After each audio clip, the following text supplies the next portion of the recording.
गौतम बुद्ध एक गांव में अपने शिष्य को प्रवचन सुना रहे थे।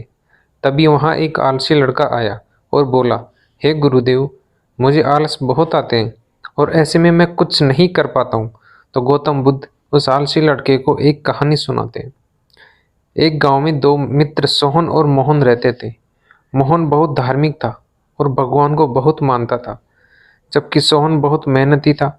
एक बार दोनों ने मिलकर 1 बीघा जमीन खरीदी, जिसमें वह बहुत फसल उगाकर बहुत पैसा कमाना चाहते थे, ताकि वह अपना घर बना सके।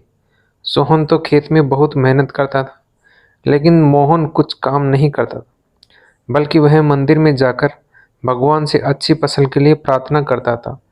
इसी तरह समय बीतता गया और कुछ समय बाद जब खेत की फसल पककर तैयार हो गई, तो फिर दोनों ने बाजार में ले जाकर बेच दिया। उसको अच्छा पैसा मिला। घर आकर सोहन ने मोहन को कहा कि इस धन का ज़्यादा हिस्सा मुझे मिलेगा, क्योंकि मैंने खेत में ज़्यादा मेहनत की है। यह बात सुनकर मोहन बोला, नहीं, बल्कि धन का तुमसे ज़्यादा हिस्सा मुझे मिलना चाहिए, क्योंकि मैंने भगवान से इसकी प्रार्थना की, तभी तो हमको अच्छी फसल प्राप्त हुई है। ईश्वर के बिना कुछ भी संभव नहीं है। वह दोनों इस बात को आपस में नहीं सुलझा पाते। धन के बंटवारे के लिए दोनों गांव के मुखिया के पास चले गए।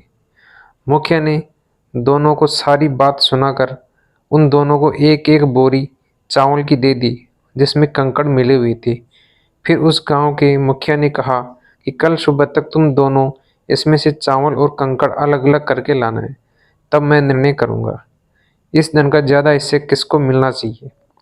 दोनों चावल की बोरी लेकर अपने घर चले गए। सोहन ने रात भर जागकर चावल और कंकड़ को अलग किया, लेकिन मोहन चावल की बोरी को लेकर मंदिर में चला गया और भगवान से चावल से कंकड़ अलग करने की प्रार्थना की। अगले दिन सुबह सोहन जितने चावल और कंकड़ अलग कर सका, उसको लेकर मुखिया के पास गया, जिसे देखकर मुखिया बहुत खुश हुआ और मोहन वैसे ही वैसे बोरी ले जाकर मुखिया के पास चला गया। मुखिया ने मोहन को कहा कि दिखाओ तुम्हारी बोरी, तुमने कितने चावल साफ किए। मोहन ने कहा कि मुझे भगवान पर पूरा भरोसा है कि सारे चावल साफ हो गए होंगे। जब बोरी को खोला गया तो चावल और कंकड़ वैसे की वैसे ही थे। मुखिया ने मोहन को कहा कि भगवान भी तभी सहायता करते हैं जब तुम मेहनत करते हो। मुखिया ने धन का हिस्सा मोहन को ज़्यादा दे दिया। इसके बाद मोहन भी सोहन की तरह खेत में बहुत मेहनत करने लगा और अब की बार उनकी फसल पहले से भी ज़्यादा अच्छी हुई।